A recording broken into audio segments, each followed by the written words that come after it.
Saya Dewi Handayani dari Universitas Siber Asia. Pada kesempatan kali ini saya akan menyampaikan presentasi mengenai evaluasi kinerja perusahaan melalui rasio keuangan PT Bukit Asam dan PT Bayan Research. Presentasi kali ini untuk memenuhi ujian akhir semester dari mata kuliah Analisis Sekuritas dan Portofolio. Sebagai pendahuluan, PT Bukit Asam Tbk dan PT Bayan Research, industri pertambangan di Indonesia memiliki peran strategis dalam pertumbuhan ekonomi negara. Kedua perusahaan yaitu PT Bukit Asam dan PT Bayan Research merupakan dua perusahaan tambang terkemuka yang berkontribusi signifikan dalam sektor ini. Evaluasi kinerja perusahaan menjadi hal yang penting untuk memahami seberapa baik mereka mengelola sumber daya dan menghasilkan nilai tambah. Tujuan dari penelitian ini adalah memberikan pemahaman yang lebih mendalam tentang kinerja keuangan kedua perusahaan tersebut dengan membandingkan rasio keuangan antara PT Bukit Asam dan Bayan Research. Kita dapat mengidentifikasi kekuatan dan kelemahan masing-masing perusahaan, serta memberikan wawasan bagi investor, analis, dan pemangku kepentingan lainnya. Melalui analisis rasio keuangan, diharapkan penelitian ini dapat menjadi landasan untuk pengambilan keputusan yang lebih baik dalam dunia investasi dan manajemen perusahaan.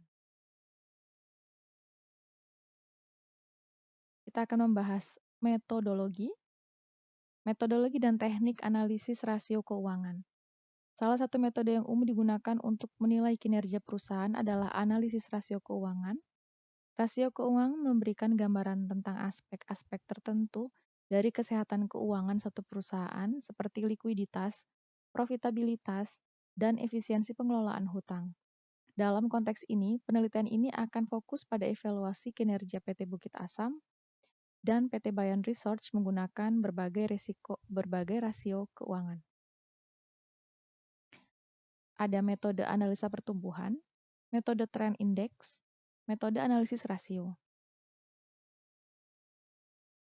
Kita akan membahas mengenai metode analisa pertumbuhan, sebuah teknik analisa yang juga dapat disusun dengan membandingkan kenaikan atau penurunan posisi laporan keuangan pada suatu periode tertentu dengan periode lainnya dari masing-masing pos yang terdapat di dalam laporan keuangan tersebut dengan menggunakan nilai persentase. Yang kedua adalah metode trend dan indeks. Teknik analisa ini hampir sama dengan metode analisa pertumbuhan, namun angka pembanding adalah suatu laporan keuangan periode tertentu yang dijadikan indeks dan dipilih sebagai tahun dasar. Teknik trend ini sangat berguna untuk dapat memproyeksikan laporan keuangan di masa yang akan datang dengan menggunakan data historis.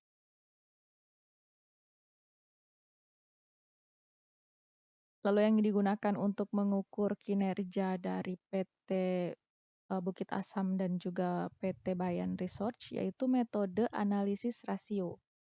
Teknik analisis dengan membandingkan masing-masing pos laporan keuangan yang sangat relevan atau data yang signifikan. Rasio keuangan yaitu rasio likuiditas, rasio untuk dapat mengukur kemampuan perusahaan untuk memenuhi kemampuan finansialnya dalam jangka pendek. Yang kedua, rasio profitabilitas atau rentabilitas, rasio untuk dapat mengukur seberapa besar kemampuan perusahaan memperoleh laba dalam hubungannya dengan nilai penjualan, aktiva, dan modal sendiri. Yang ketiga, rasio solvabilitas atau leverage ratio, rasio untuk dapat mengukur seberapa besar kemampuan perusahaan memenuhi semua kewajiban finansial jangka panjang. Yang keempat ada rasio aktivitas atau activity ratio, rasio untuk dapat mengukur seberapa efektif perusahaan dalam memanfaatkan sumber daya yang dimilikinya. Serta yang terakhir, rasio investasi atau investment ratios. Rasio investasi merupakan suatu kemampuan perusahaan untuk menghasilkan keuntungan yang akan digunakan untuk menutup investasi yang dikeluarkan. Laba yang digunakan untuk dapat mengukur rasio ini adalah laba bersih setelah pajak atau earning after tax. Lalu kita akan membahas cara pengelolaan datanya. Cara pengelolaan data dari PT Bukit Asam maupun PT Bayan sendiri diambil dari data laporan keuangan di tahun 2018 hingga tahun 2022 dengan beberapa rasio atau indikatornya. Yang pertama adalah rasio likuiditas, terdiri dari rasio lancar, rasio cepat, rasio kas. Kemudian ada rasio aktivitas, meliputi dari perputaran aset, perputaran persediaan, perputaran piutang, lama persediaan tertahan, lama pengumpulan tagihan. Lalu rasio profitabilitas, meliputi margin laba kotor, margin laba operasi, margin laba bersih, imbal hasil aset, imbal hasil ekuitas. Serta yang terakhir yaitu rasio solvabilitas, yang meliputi rasio hutang jangka panjang, dan rasio hutang dengan modal atau DER. Baik PT Bukit Asam maupun PT Bayan masing-masing kita tampilkan pada tabel berbeda, di mana yang sebelah kiri adalah PT Bukit Asam, sedangkan yang di sebelah kanan adalah PT Bayan. Di situ juga sudah dicantumkan ya beberapa rasio serta penjelasan dari dalam segi persentase atau angka dalam segi persen ya. Dari mulai PTBA di tahun 2018 memiliki rasio lancar 2,32, lalu 2,49, 2,16, 2,43, di tahun 2022 menjadi 2,28.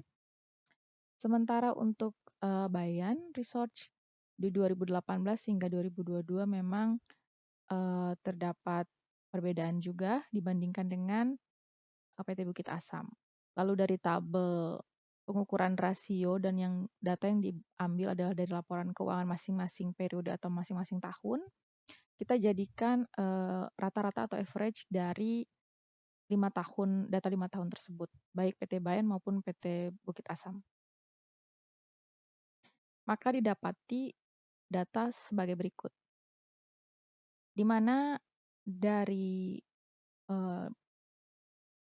rata-rata yang kita hitung ya, rasio dari rata-rata 5 tahun ke belakang atau 5 tahun yang dari 2018 hingga tahun 2022, disimpulkan bahwa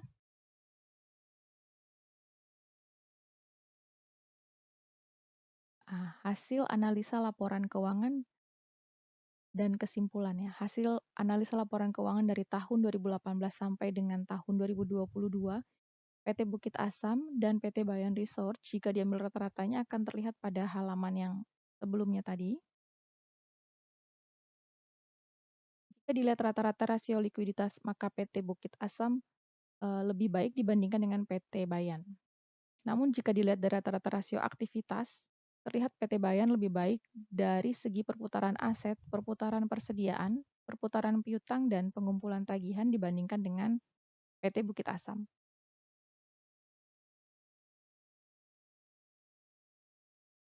Sedangkan dilihat dari rata-rata rasio profitabilitas, jelas terlihat PT Bayan lebih baik daripada Bukit Asam.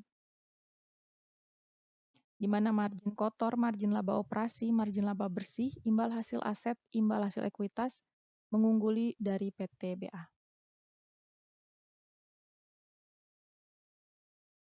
Sedangkan dilihat dari rasio solvabilitas, PT Bukit Asam jauh lebih baik dibandingkan dari PT Bayan, yaitu di mana rasio hutang dan rasio hutang dengan modal atau DER-nya di bawah daripada PT Bayan.